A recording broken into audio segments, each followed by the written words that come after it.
الرحیم یا ایھا الذین آمنوا اطیعوا اللہ واطیعوا الرسول وأولی الامر منکم۔ صلوات پڑھی محمد۔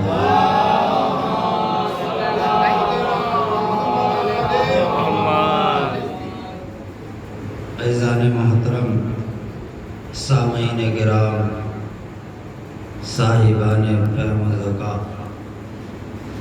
عزاداران مظلوم کربلا، آج بہت زیادہ تاخیر ہو گئی ہے وقت میں، اور مجھے تو فوراً واپس بھی جانا ہے، لہذا وقت اور حالات کے ستم کا خیال رکھتے ہوئے میں نے جس آیت کو عنوان بیان قرار دیا، پروردگار عالم اپنی محکم و مستحکم کتاب قرآن مجید میں ارشاد فرما رہا ہے، کیا ایمان والو اللہ کی اطاعت کرو، اس کے رسول کی اطاعت کرو، اور صاحبان امر کی اطاعت کرو۔ عزیزان محترم، یہ اس کا اپنا ایک اصول ہے، اللہ کا اسلوب ہے کہ وہ جب بھی بات کرتا ہے تو وہ مومن سے بات کرتا ہے۔ ہمیں یہ دیکھنا ہے کہ وہ مخاطب کس سے ہو رہا ہے۔ اس نے کیا کہا؟ یا ایھا الذین آمنوا، اے ایمان والو، کیونکہ وہ کبھی غیر ایمان سے بات ہی نہیں کرتا۔ یہ اس کا ایک اپنا اصول ہے، یہ اس کا اپنا ایک اسلوب ہے، بالکل اسی طریقے سے کہ جس طریقے سے ہمارے اپنے معاشرے میں، ہمارے اپنی روزمرہ کی زندگی میں اگر ہماری کسی سے کوئی ناراضگی ہے، کسی سے کوئی دوری ہے، اور ہم اس تک اپنی بات کو پہنچانا چاہتے ہیں تو ہم اسے ڈائریکٹ نہیں کہتے ہیں، بلکہ دوسرے سے کہتے ہیں کہ اس سے اس کام کو کہہ دیا جائے یا اس بات کو کہہ دیا جائے۔ یہ اللہ کا اپنا ایک ذاتی اصول ہے کہ وہ جب بھی بات کرتا ہے تو مومن سے بات کرتا ہے، غیر مومن سے بات نہیں کرتا ہے۔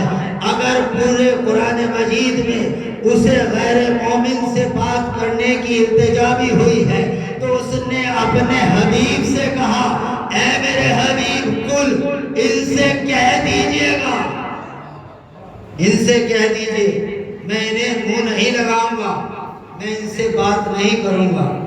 اے میرے حبیب ان سے اس بات کو کہہ دیجئے، ان تک اس اطلاع کو پہنچا دیجئے، ان تک اس میسج کو پہنچا دیجئے۔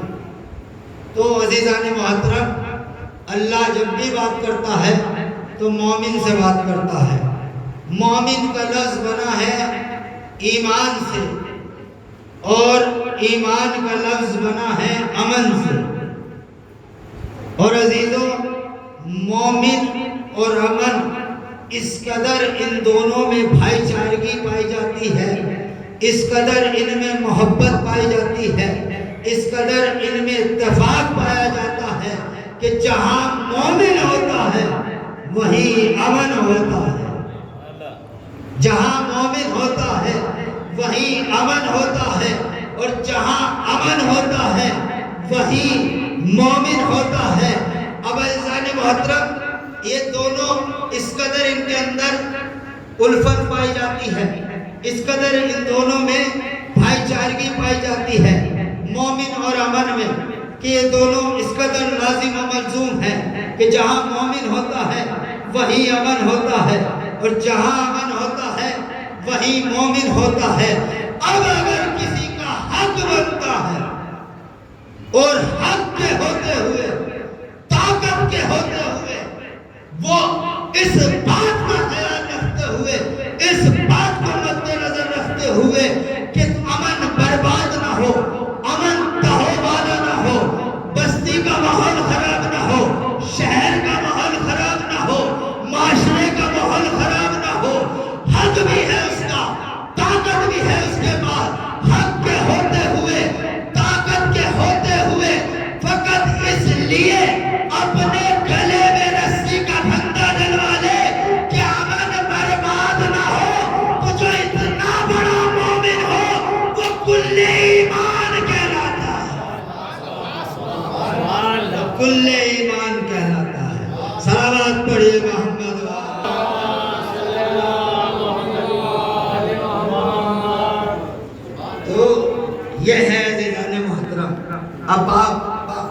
واقف ہے کہ کل ایمان کسے کہا گیا ہے اور کل ایمان کون ہے.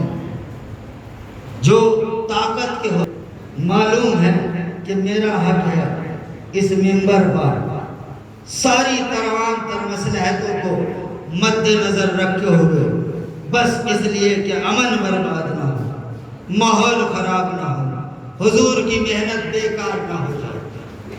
عزیزان محترم، تو اے ایمان والو اللہ کی اطاعت کرو.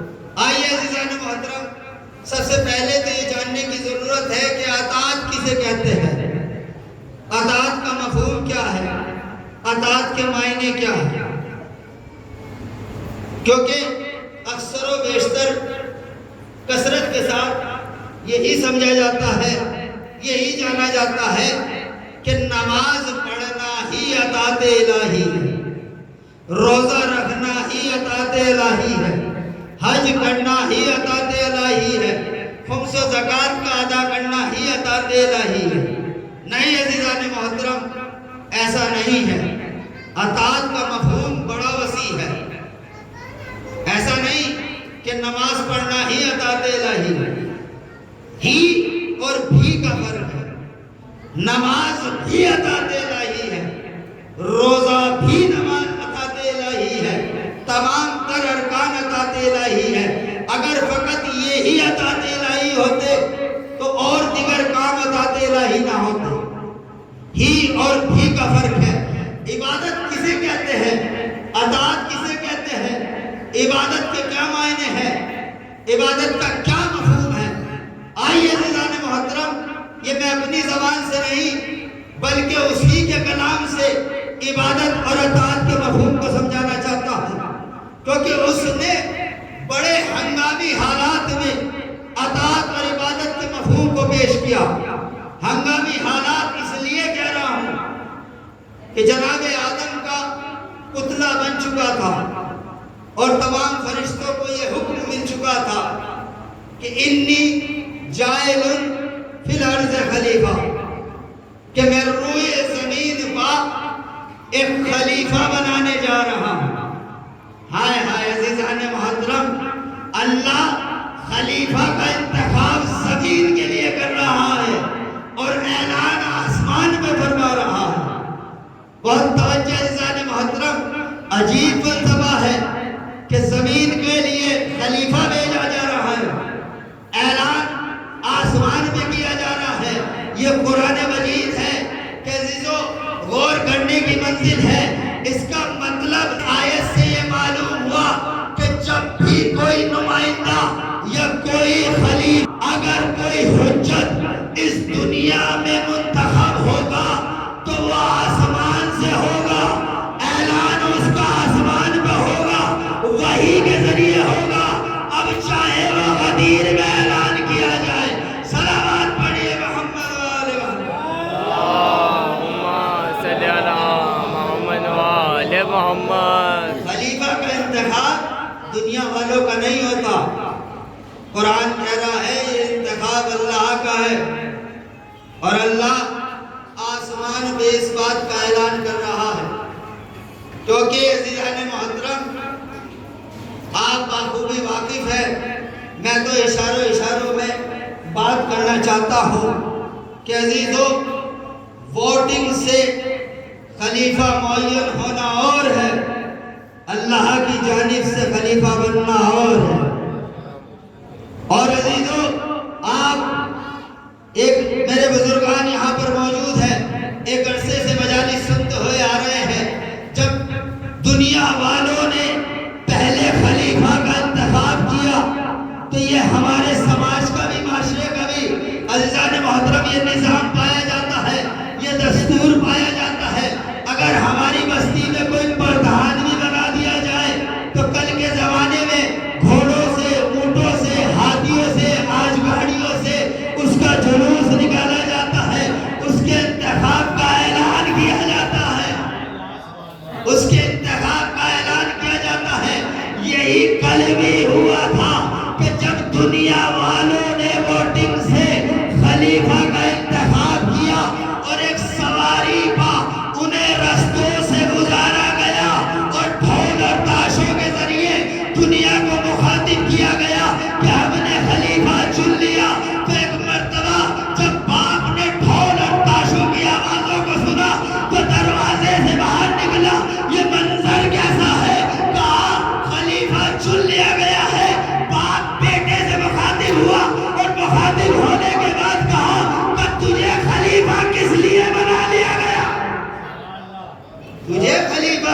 لیے بنا لیا گیا، جبکہ حضور نے تو یہ فرمایا میرے بعد میں علم کا شہر ہوں، علی اس کا دروازہ ہے۔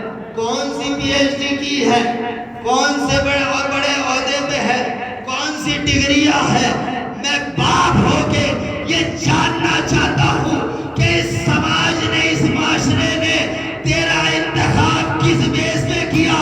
تو بیٹے نے کہا میں انہیں میں سب سے بڑا تھا اس لیے مجھے چن لیا گیا۔ تو باپ نے کہا ارے تجھ سے پہلے تو مجھے چننا چاہیے، میں تو تیرا بھی باپ ہوں۔ سارا ہاتھ بڑھیے محمد اللہم صلی علی محمد وآل محمد۔ اگر چننا ہی تھا بڑے پن کی وجہ سے تو میں تو تیرا بھی باپ ہوں۔ تو سب سے پہلا آبجیکشن باپ نے کیا۔ عزیزان محترم، میں روئے زمین کا ایک خلیفہ بنانے جا رہا ہوں۔ تمام فرشتوں کو یہ اعلان کیا گیا اور کہا فَإِذَا سَوَّيْتَهُ وَنَفَخْتُ فِيهِ مِن رُوحِي فَقَعُوا لَهُ سَاجِدِينَ۔ اے فرشتوں، جب میں اس کا تسویہ کر لوں اور اس میں روح پھونکوں تو تم سب کے سب سجدے میں جھک جانا، سب کے سب سجدے میں چلے جانا۔ عجیب نقطہ فکر ہے عزیزان محترم۔ اب مجھے ذرا ایمان سے بتائیے، سجدہ تو اللہ کے لیے ہے، یہ غیر اللہ کو کیوں سجدہ کیا جا رہا ہے؟ سجدہ تو فقط اللہ کے لیے ہے۔ اللہ آدم کا سجدہ کیوں کرا رہا ہے؟ اور وہ بھی فرشتوں سے۔ غیر اللہ کو سجدہ کرایا جا رہا ہے۔ تو عزیزان محترم، اس کے لیے ہمارے بھائیوں میں ایک راوی پائے جاتے ہیں حضرت ابو ہریرہ، انہیں سے روایت ملتی ہے، میں انہیں کی روایت کو پیش کر رہا ہوں۔ وہ کہتے ہیں کہ دراصل حضور نے فرمایا کہ آدم کو جو فرشتوں کو سجدے کا حکم دیا گیا تھا وہ آدم کو سجدہ نہیں تھا بلکہ نور محمد کو سجدہ تھا۔ عزیزان محترم، میں نے اسی لیے اس روایت اور اس حوالے کو ان کا نام لے کے پیش کیا کہ وہ فرما رہے ہیں کہ وہ آدم کو سجدہ نہیں تھا بلکہ نور محمد کو آدم کی پیشانی میں رکھا گیا تھا۔ وہ آدم کا سجدہ نہیں کرایا جا رہا تھا بلکہ نور محمد کو کرایا جا رہا تھا، تاکہ آنے والے کل میں زمانے والے سماج والے یہ نہ کہہ دے کہ اب محمد ہمارے درمیان نہیں رہے، وہ تو مٹی میں مل گئے، وہ تو اس دنیا سے چلے گئے۔ اور کہنے والوں نے کہا، عزیزوں چینلوں میں کہا جا رہا ہے، آج کے ٹائم میں کھلم کھلا کہا جا رہا ہے کہ ہم حضور سے بھی نہیں طلب کر سکتے ہیں، وہ آئے تھے رنگوں مٹی میں مل گئے، بات ختم۔ یعنی اللہ تو آدم کو سجدہ کرانا تھا، تو عزیزان محترم فرشتوں کو انتظار کیوں کرایا کہ جب میں اس کا تسویہ کر دوں، اس میں روح پھونک دوں، اسے ایکٹیو کر دوں، اس میں حرکت پیدا ہو جائے، تب تم سجدے میں جانا۔ ارے اللہ پروردگار، اگر تجھے سجدہ کرانا تھا تو جب یہ مٹی کا نمائندہ تھا تبھی سجدہ کرا دیتا، کہ نہیں، سجدہ تبھی کرنا ہے جب میرا امر ہو جائے، جب میں اپنی روح پھونک دوں، تاکہ عزیزان محترم سجدہ آدم کا نہیں تھا بلکہ محمد کے نور کا تھا، تاکہ زمانے کی سمجھ میں آ جائے اگر میرا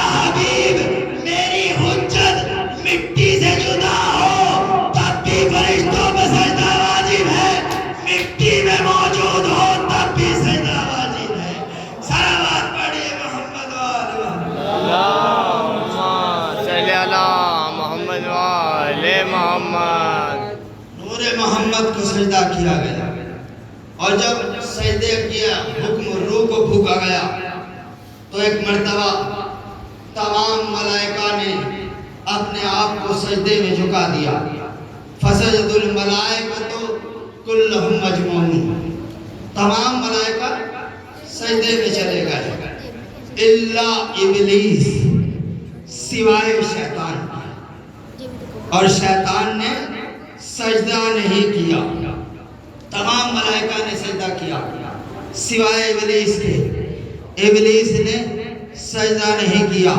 اور جب اللہ نے سوال کیا اے شیطان تو نے اسے سجدہ کیوں نہیں کیا، تو نے اسے سجدہ کیوں نہیں کیا، جب میں نے یہ حکم دیا تھا کہ تم سب کے سب سجدے میں جھک جانا؟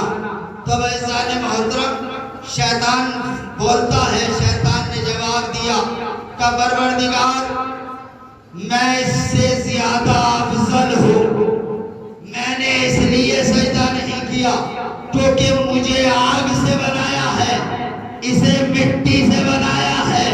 عزیزوں بہت توجہ فرمائیے گا، شیطان ہے، ابلیس ہے، ابلیس ہو کے بھی اس بات کو بتا رہا ہے کہ سجدہ میں نے اس لیے نہیں کیا کہ میں اس سے زیادہ افضل ہوں۔ شیطان ہو کے جانتا ہے کہ خلافت کا حق افضل کا ہے، کمتر کا نہیں ہے۔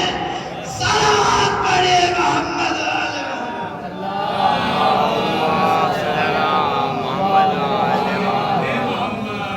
شیطان ہو کے کہہ رہا ہے کہ میں افضل ہوں، ابلیس ہو کے اس بات کو جانتا ہے کہ افضل افضل ہوتا ہے، کمتر کمتر ہوتا ہے۔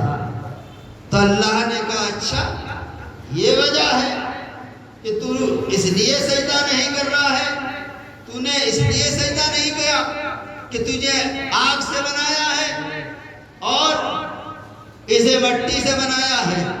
کہ میرا مسئلہ آگ اور مٹی کا نہیں ہے، شیطان ہے، ابلیس، سن یا لعین و ملعون، میں صرف اتنا جاننا چاہتا ہوں کہ لما خلقت بیدیا، کہ میں نے اسے اپنے ہاتھوں سے خلق کیا ہے۔ ہائے ہائے عزیزان محترم، میں قرآن مجید آپ کے سامنے پیش کر رہا ہوں، قرآن کی آیت ہے، اللہ کیا کہہ رہا ہے، بہت توجہ چاہتا ہو کہ لما یزید اس سے ابلیس سے کہہ رہا ہے کہ اللہ ابلیس لما خلقت بیدیا، تو نے اسے سجدہ کیوں نہیں کیا جسے میں نے اپنے ہاتھوں سے خلق کیا ہے۔